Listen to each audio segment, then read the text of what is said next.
Do you remember the storm? The bronze doors banging.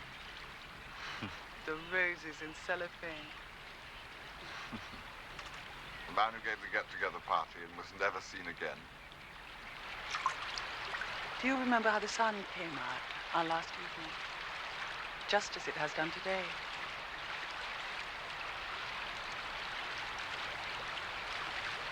So much to remember. How many days have there been since then when we haven't seen each other? 100, do you think? Oh, not so many. 2 Christmases. To keep up appearances for the sake of the children.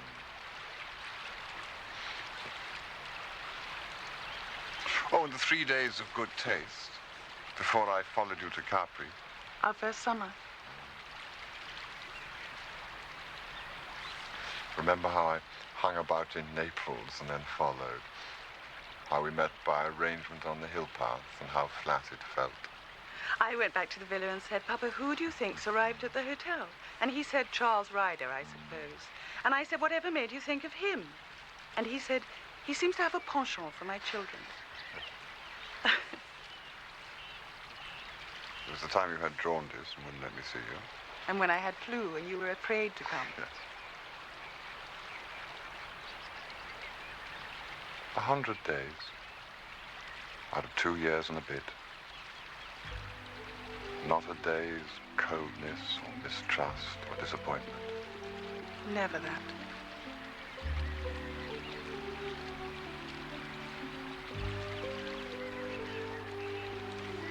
Let's go and change.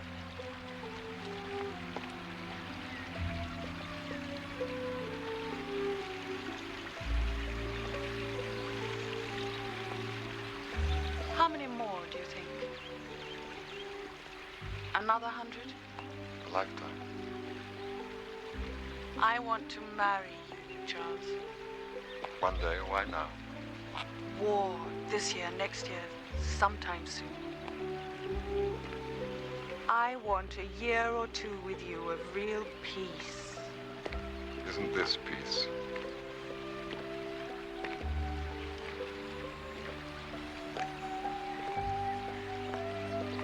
What do you mean by peace, if not this? So much more. Marriage isn't a thing we can take when the mood strikes us. There must be a divorce, 2 divorces. We must make plans. Plans, divorce, war. On an evening like this? Sometimes I feel the past and future pressing so hard on either side there doesn't seem room for the present at all. Yes, Wilcox. Lord Bright has just telephoned, milady. He says not to wait dinner for him, please. He'll be a little late. Thank you, Wilcox. Seems months since he was last here. Yes. What does he do in London? It was often a matter for speculation between us, giving birth to many fantasies. For Bridie was a mystery. The talk of his going into the army, and into Parliament, and into a monastery had all come to nothing. All that he was known with certainty to have done, and this because in a season of scant news it had formed the subject of a newspaper article entitled Pierre's Unusual Hobby, was to form a collection of matchboxes. I mean, it's all your fault. Well. Hello, Bridie. Bridie, we're almost finished. Oh, well, only you two. I hope to find Rex here. How are you? What's the news? Well, as a matter of fact, I do have some news, but it can wait. Tell us now. How's the painting, Charles? Which painting? Whatever you have on the stocks. Well, I've begun a picture of Julia, but the light was difficult all day today. Julia? Haven't you done her before? I suppose it's a change from architecture and much more difficult. The world is full of different subjects. Very true, Bridie. If I were a painter, I should choose a different subject every time. Really? What sort of subjects? Oh, I don't know, really. Subjects with plenty of action in them, like, Macbeth, perhaps.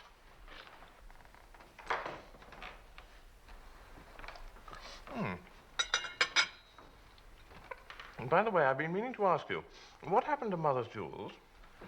Cordelia and I had most of her things. This was hers. And this. The rest went to the bank. Aren't there some rather famous rubies, someone was telling me? Yes, a necklace. Mummy often used to wear it, don't you remember? Why, anyway? I just thought I'd like to take a look at them someday.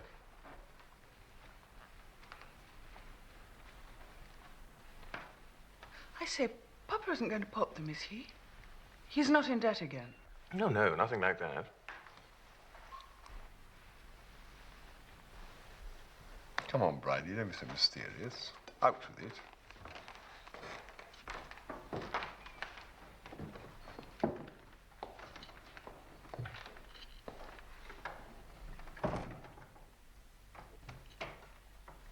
Well, you have only to wait until Monday to see it in black and white in the newspapers. I'm engaged to be married. I hope you're pleased. Bridie, how very exciting. Who to? No one you know. Is she pretty? I don't think you would exactly call her pretty. Comely is the word I think of in her connection. She's a big woman. Fat? No, big. She's called Mrs. Musprat. Her Christian name is Beryl. I've known her for quite a long time, but until last year she had a husband. Now she's a widow. Why do you laugh? I'm sorry, it's not in the least funny. It's just so unexpected. Is she about your own age? Just about, I believe. She has 3 children. The eldest boy has just gone to Ampleforth. She's not at all well off. Where did you find her? Her late husband, Admiral Musprat, collected matchboxes.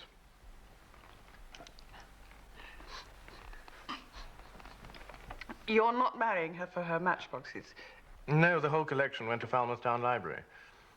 I have a great affection for her. In spite of all her difficulties, she's a very cheerful woman, very fond of acting. She's a member of the Catholic Players Guild. Does Papa know? I had a letter from him this morning giving me his approval. He's been urging me for some time to marry. Well, congratulations, Bridie. Yes. Congratulations. Thank you. Thank you. I think I'm very fortunate.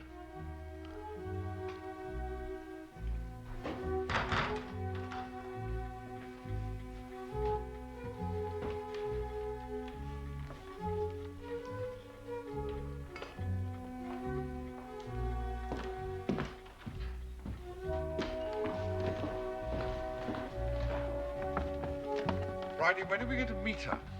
I do think you might have brought her down with you. Bridie? You sly, smug old brute. Why didn't you bring her here? Oh, I couldn't do that, you know. Why couldn't you? I'm dying to meet her. Let's ring her up and ask her. She'll think us most peculiar leaving her alone at a time like this. She has the children. Besides, you are peculiar, aren't you? What can you mean? I could hardly ask her here as things are. It wouldn't be suitable. After all, I'm only a lodger here. This is Rex's house at the moment, so far as it's anybody's. What goes on here is his business. But I couldn't bring Beryl here. I simply don't understand. Of course, Rex, and I want her to come. Oh, yes, I don't doubt that. But the difficulty is quite otherwise. You must understand that Beryl is a woman of strict Catholic principle, fortified by the prejudices of the middle classes. I couldn't possibly bring her here.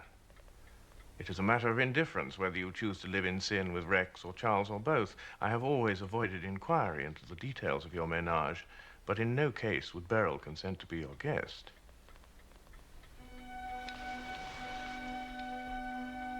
Why, you pompous ass. I may have given the impression that this was a marriage of convenience. I cannot speak for Beryl. No doubt the security of my position has some influence on her. Indeed, she has said as much. But for myself, let me emphasize, I am ardently attracted. Bridie, what a bloody offensive thing to say to Julia. There was nothing she should object to. I was merely stating a fact well known to her.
Aren't you cold?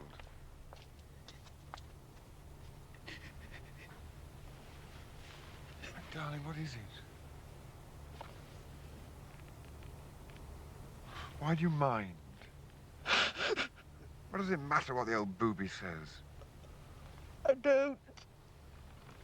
It doesn't. It's just the shock. Don't laugh at me. How dare he speak to you like that? Cold-blooded old humbug. No, it's not that. He's quite right. They know all about it, Bridie and his widow. They bought it for a penny at the church door. You can get anything there for a penny in black and white and nobody to see that you paid. Just take your track. There, you've got it.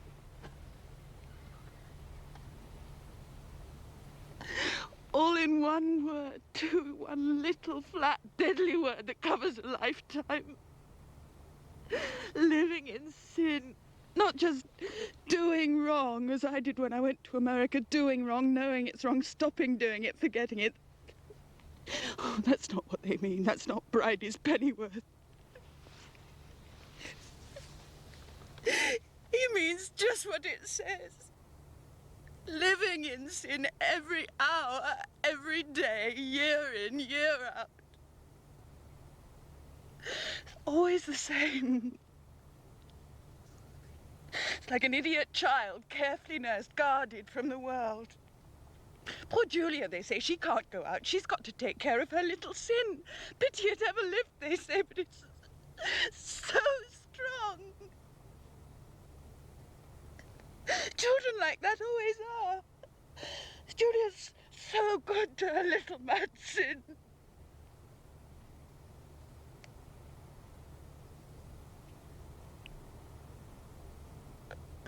All those years when I was trying to be a good wife in the cigar smoke.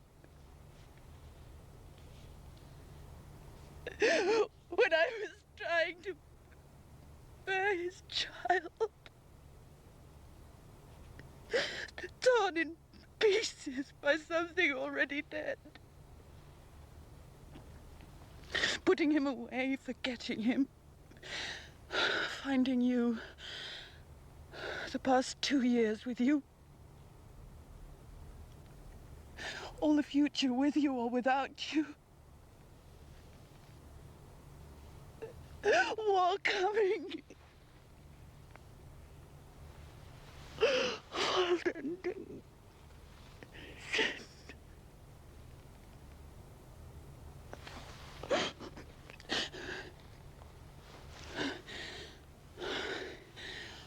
It's a word from so long ago.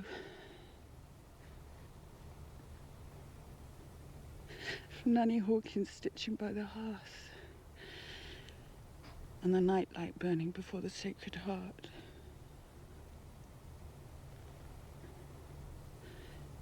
Me and Cordelia with the catechism in Mummy's room before luncheon on Sundays.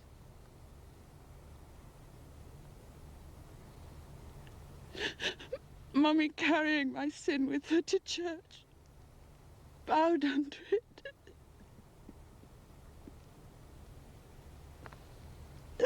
Mummy dying with my sin, eating at her more cruelly than her own deadly illness. Mummy dying with it, Christ dying with it, nailed, hand and foot, high among the crowds and the soldiers. There's no comfort except a sponge of vinegar and the kind words of a thief. Hanging forever over the bed in the night nursery.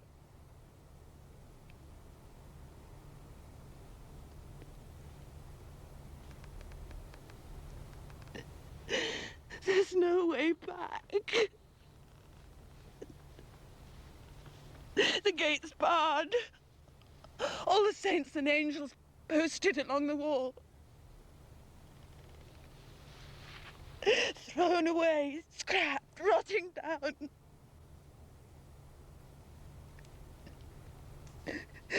Nameless and dead.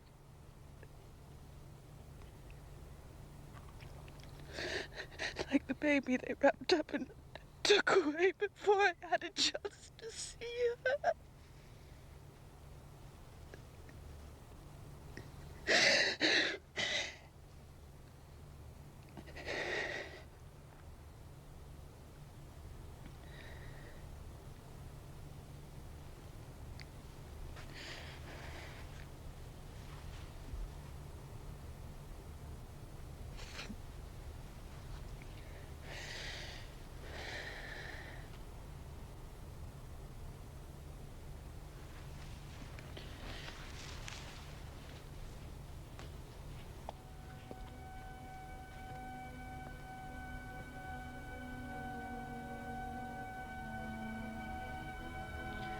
Well, Bridie is one for bombshells, isn't he?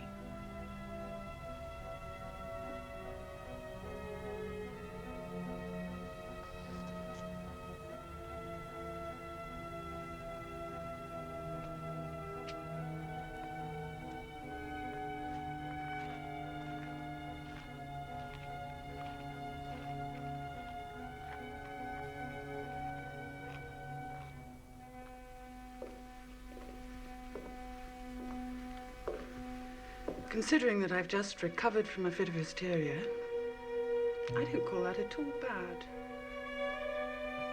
Most hysterical women look as if they got a bad cold. Come on. We're not going down again. Of course. We can't leave Bridie alone on his engagement night. Can't we?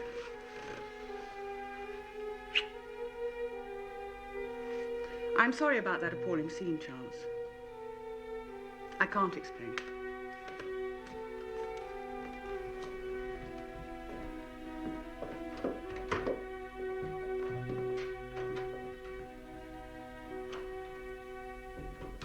Was it nice out? If I'd known you were going, I'd have come too. It's rather cold. I hope it's not going to be inconvenient for Rex moving out of here. You see, Barton Street is much too small for us and the 3 children. Besides, Beryl likes the country. In his letter, Papa proposed making over the whole estate right away. I'm sure he'll be sorry to leave. Don't worry, Rex will find another bargain somewhere. Trust him. Beryl has some furniture of her own she's very attached to. I don't think it would go very well here. You know, oak dressers and coffin stools and things. I thought you could put it in Mother's room. Yes, that would be the place for it. Of course, nobody's used that room for years. So brother and sister sat and talked about the arrangement of the house until bedtime. An hour ago, I thought, by the fountain, she wept her heart out for the death of her god. Now she is discussing whether Beryl's children shall take the old smoking room or the schoolroom for their own. I was all at sea. Well, I thought possibly in the High West. I won't believe that great spout of tears came just from a few words of Bridie's. You must have been thinking about it before. Hardly at all. Now and then. More lately with the last Trump so near. Of course, it's a thing psychologists could explain. Preconditioning from childhood. Feelings of guilt from all the nonsense you were taught in the nursery.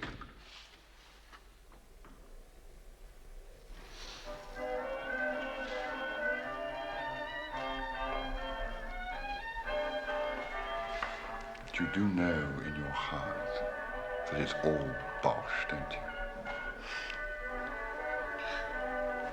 How I wish it was.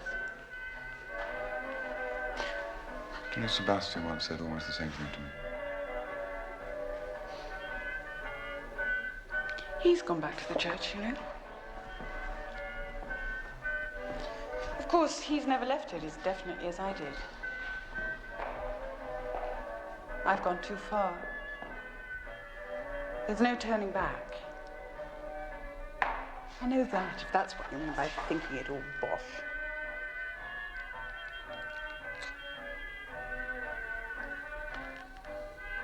Let's go out again.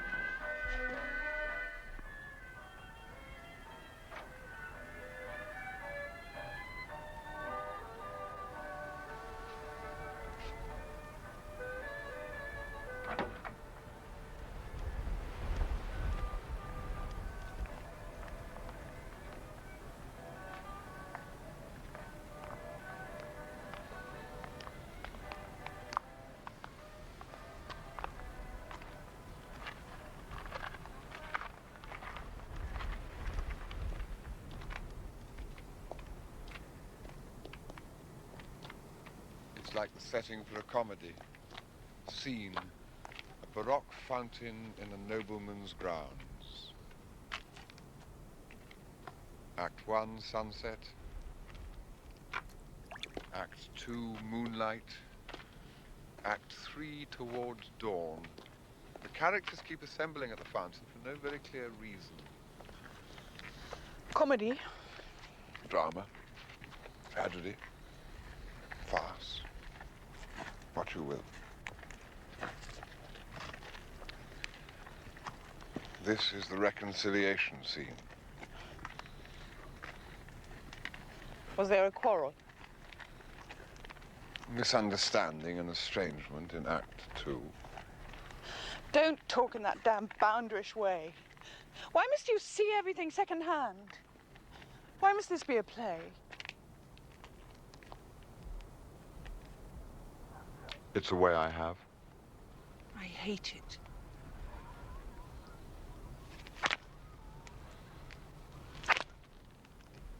Now do you see how I hate it? Did that hurt? Yes. Did it? Did I? Cat on the rooftop. Priest.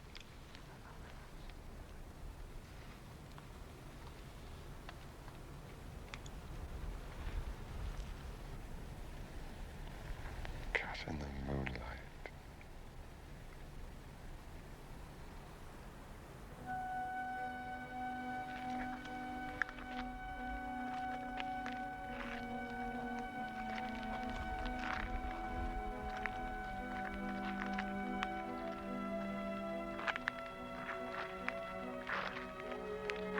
face.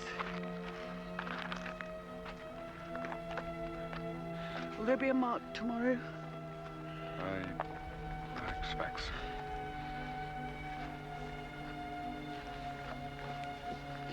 Charles, am I going crazy?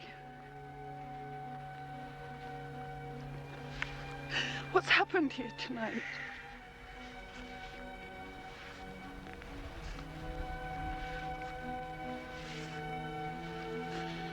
I'm so tired.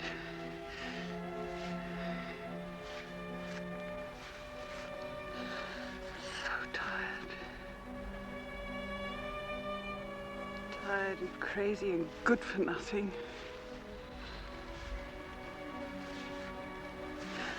All I can hope to do is put my life in some sort of order. That's why I want to marry you. I should like to have a child. That's one thing I can do.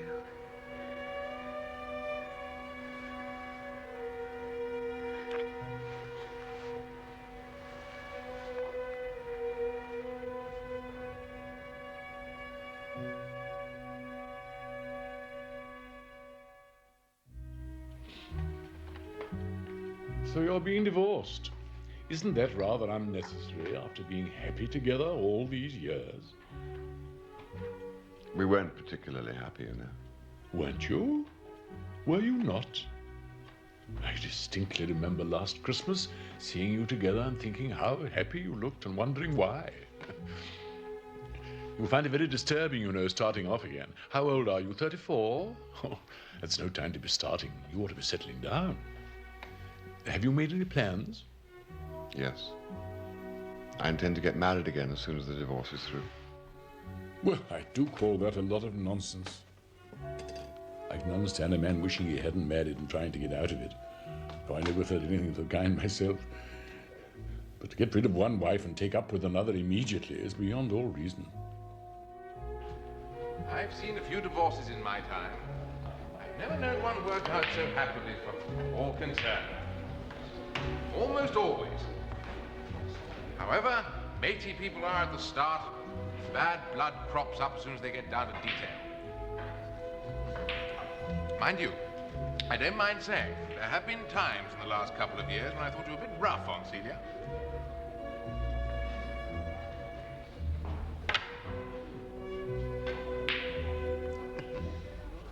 Of course, it's different when it's one's own sister.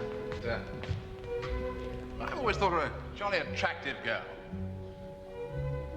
Sort of girl any chap'd be glad to have. Artistic, too. Just down your street.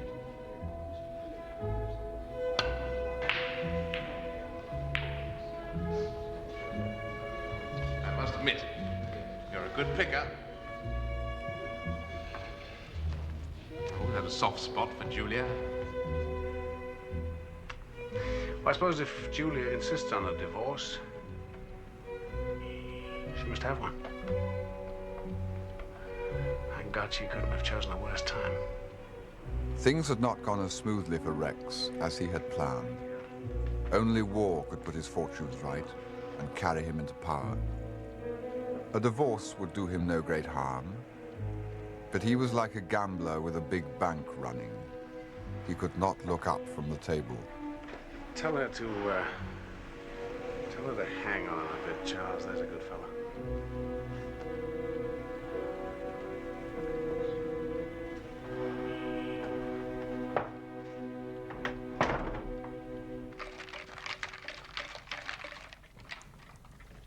I met the widow at luncheon. Did you? Do you know what she said to me? So you're divorcing one divorced man and marrying another. It sounds rather complicated, but my dear, she called me my dear about 20 times. I've usually found that every Catholic family has one lapsed member, and it's often the nicest. What's she like? Majestic and voluptuous. Common, of course. I'll tell you one thing, she's lied to Bridie about her age. She's a good 45. I don't see her providing an heir. Bridie can't take his eyes off her. He was gloating on her in the most revolting way all through luncheon. Was she friendly? Goodness, yes.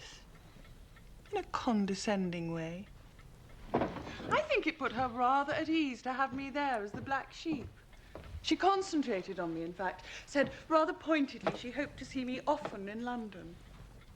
I think Bridie's scruples only extend to her sleeping under the same roof with me. Apparently, I can do her no serious harm in a hat shop or hairdresser's. And the scruples are all on Bridie's part, anyway. The widow is madly tough. Does she boss him? Not yet, much. He's in an amorous stupor, poor beast, and doesn't really know where he is. She's just a good-hearted woman who wants a good home for her children and isn't going to let anything stand in her way.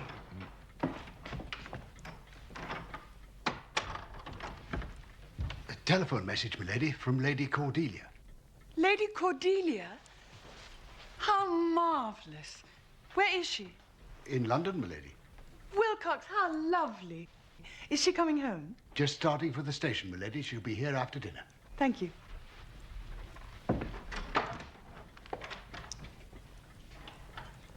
I haven't seen her since I took her to dinner at the Ritz, and she talked about becoming a nun. Must be 12 years. She was an enchanting child. She's had an odd life. First the convent, and when that was no good, the war in Spain. Then staying on when the war was over and helping in the camps.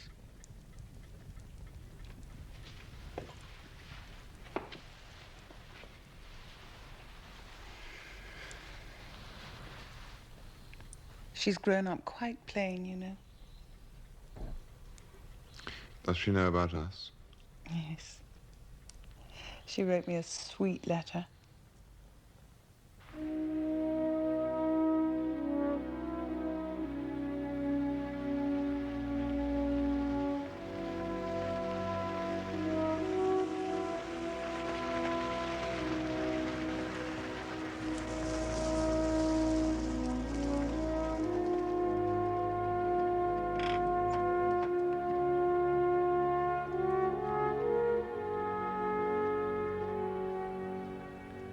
It hurt to think of Cordelia growing up quite plain.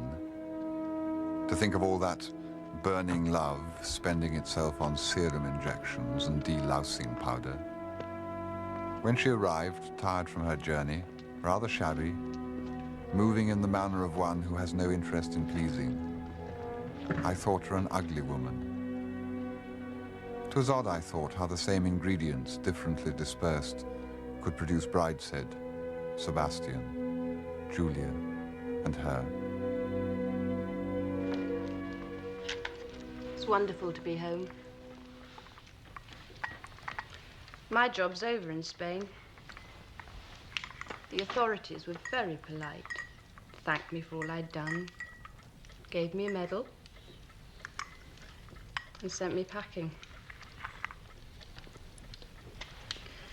Mind you, it looks as though there'd be plenty of the same sort of work over here soon. Rex seems pretty certain. He's made up his mind there's going to be war.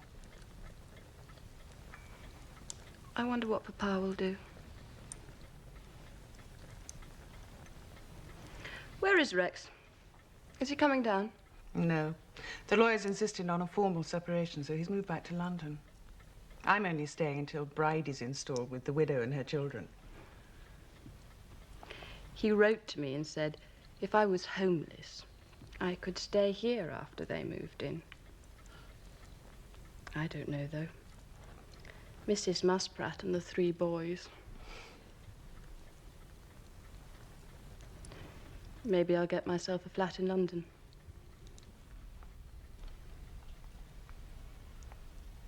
The situation became one of increasing gravity. Till at last. Hello, Nanny. Only His Majesty's government. Oh, I knew you'd be up. Mr. Wilcox sent to tell me you were coming. Oh. I bought you some lace. The late now, ships the blood they do. Oh, that is nice, dear. Just like her poor ladyship used to wear at Mass. Though why they made it black, I never did understand. Seeing laces white, naturally. Well, that'll be very welcome, I'm sure. Not even by notes. To save by effort. Now, May we turn the wireless off, Nanny? oh, why, of course. I didn't notice it was on. And the pleasure of seeing you. Isn't it splendid about Julia and Charles getting married?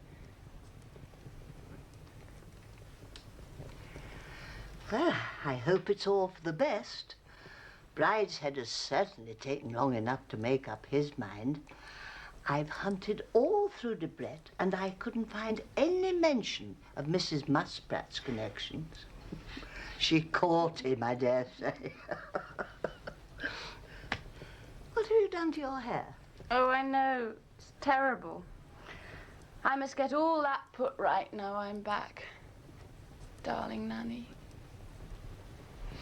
I saw Sebastian last month. What a time he's been gone. Was he quite well? Not very. That's why I went. It's quite near, you know, from Spain to Tunis. He's with the monks there. Oh, well, I hope they look after him properly. I expect they find him a regular handful. He always sends to me at Christmas, though. It's not the same as having him home. He's got a beard now. And he's very religious. That I won't believe, not even if I see it. He was always a little heathen. Brideshead was one for church, not Sebastian. And a beard. Oh, only fancy. Such a nice fair skin as he had. Always looked clean, though he'd not been near water all day. While Brideshead, there was no doing anything with.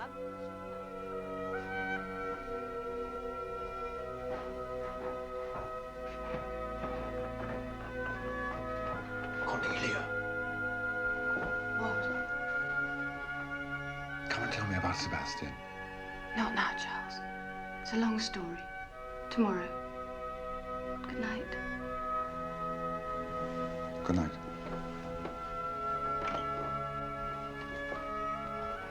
I had not forgotten Sebastian.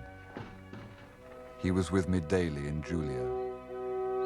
Or perhaps it was Julia I had known in him in those distant Arcadian days.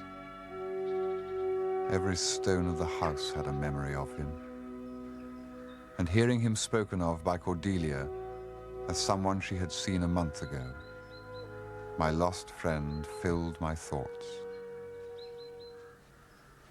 I heard he was dying.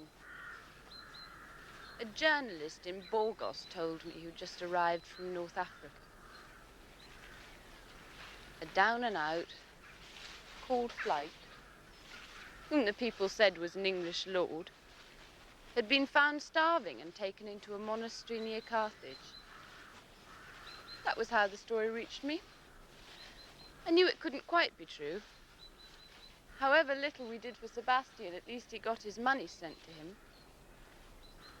But I started off at once. It was quite easy to find him. I just went to the consulate. Apparently, he turned up in Tunis one day and applied to be taken on as a missionary lay brother. The fathers took one look at him and turned him down. Then he started drinking again. He lived in a little hotel on the edge of the Arab quarter. I went to see the place later. It was a bar with a few rooms over it, smelling of hot oil and garlic and stale wine. He stayed there a month, drinking Greek absinthe.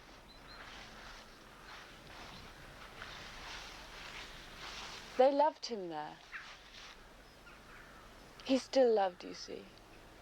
Whatever he does, whatever condition he's in.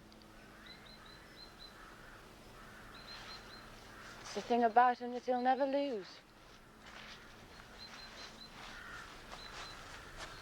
They thought very ill of his family for leaving him like that. Wouldn't happen with their people, they said. And I dare say they're right. Anyway, that was later.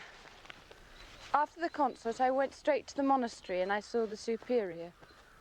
He told me his part of the story. So I sent him away. He kept coming back 2-3 times a week. Always drunk, until I gave orders to the porter to keep him out. He must have been a terrible nuisance to you. I don't know what I can do to help him, except pray. Finally, we found him unconscious outside the main gate. He had fallen down and had lain there all night. At first we thought that he was merely drunk again. Then we realized that he was very ill. So we took him to the infirmary. He has been there ever since. They'd given him a room to himself just off the cloisters. He looked terrible. Any age. First he couldn't talk much, but I stayed a fortnight with him till he was over the worst of his illness. And then he told me what had been happening to him. It was mostly about Kurt, his German friend. Well, you've met him, so you know all about that. He sounds gruesome. He said they went to Greece, and Kurt had got arrested after some brawl and sent back to Germany. It was the time when they were rounding up all their nationals from all parts of the world to make them into Nazis. Sebastian followed.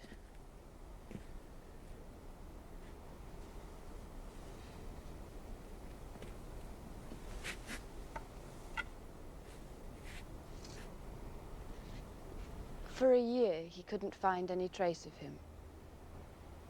Then in the end, he ran him to earth, dressed as a stormtrooper in a provincial town. At first, he wouldn't have anything to do with Sebastian, spouting all that official jargon about the rebirth of his country. But it was only skin deep with him. 6 years of Sebastian had taught him more than a year of Hitler. Eventually, Kurt chucked it and admitted that he hated Germany and wanted to get out. I don't know how much it was simply the call of the easy life sponging on Sebastian. He said it wasn't entirely that. But Kurt had just begun to grow up. Maybe he's right. Anyway, it didn't work. Kurt always got into trouble, whatever he did. Finally, they caught him and they put him in a concentration camp. Sebastian couldn't get near him. He didn't even know what camp he was in. So he hung about in Germany for another year. Drinking again. Until one day in his cups, he took up with a man who'd just been out of the camp where Kurt had been. And learned that he'd hanged himself in his hut in the first week.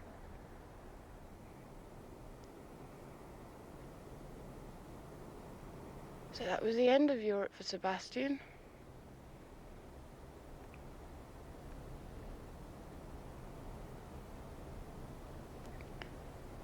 He went back to North Africa, where he'd been happy.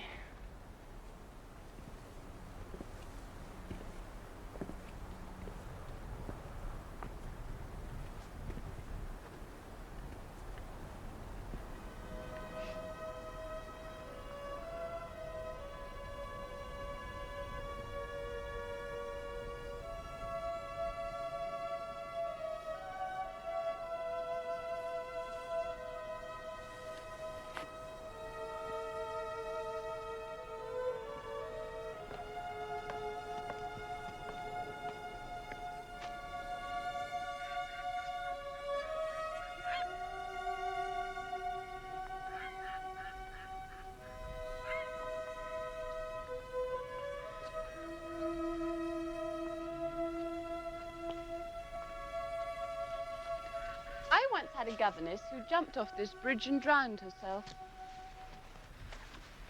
I know. How could you know? It was the first thing I ever heard about you. Before I ever met you. How very odd.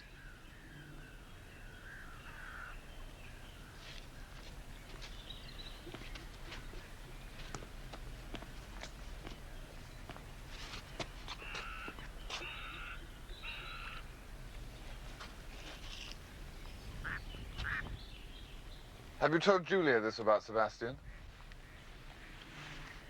The substance of it. Not quite as I told you. She never really loved him, you know. As we do.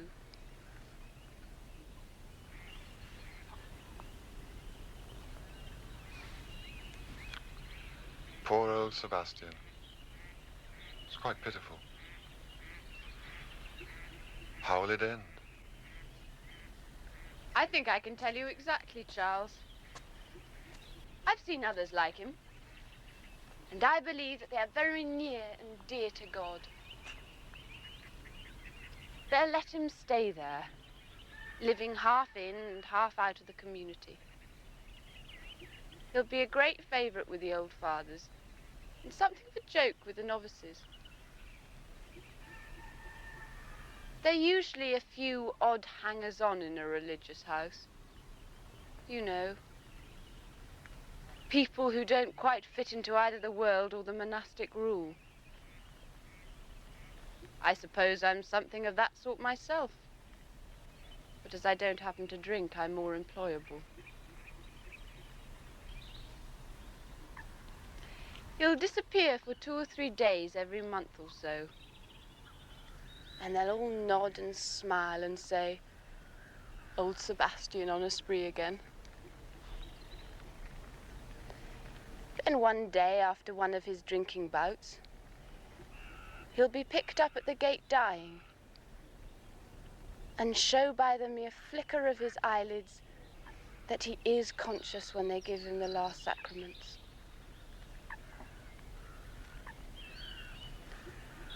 Not such a bad way of getting through one's life. It's not what one would have foretold.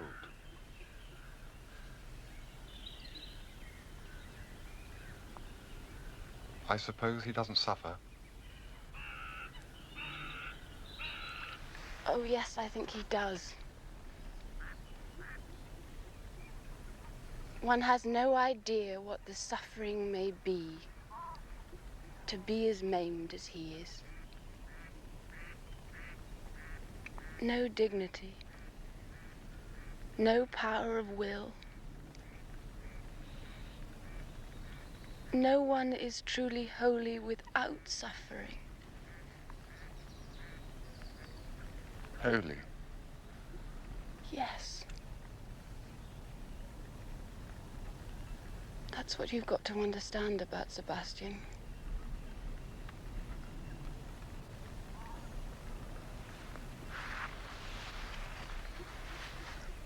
He's in a very beautiful place, you know. White cloisters, a bell tower, rows of green vegetables, and a monk watering them when the sun is low. You knew I wouldn't understand.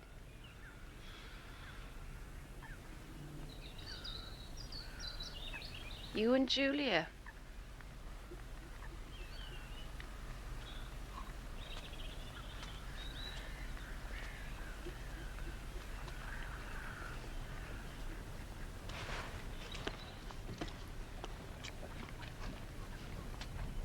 Tell me, Charles, when you first met me last night, did you think, poor Cordelia, such an engaging child, grown into a plain and pious spinster, full of good works? Did you think thwarted? Yes, I did. But now I'm not so sure. It's funny, you know. That's exactly the word that I thought for you and Julia when I saw you up in the nursery with Nanny. Thwarted passion, I thought.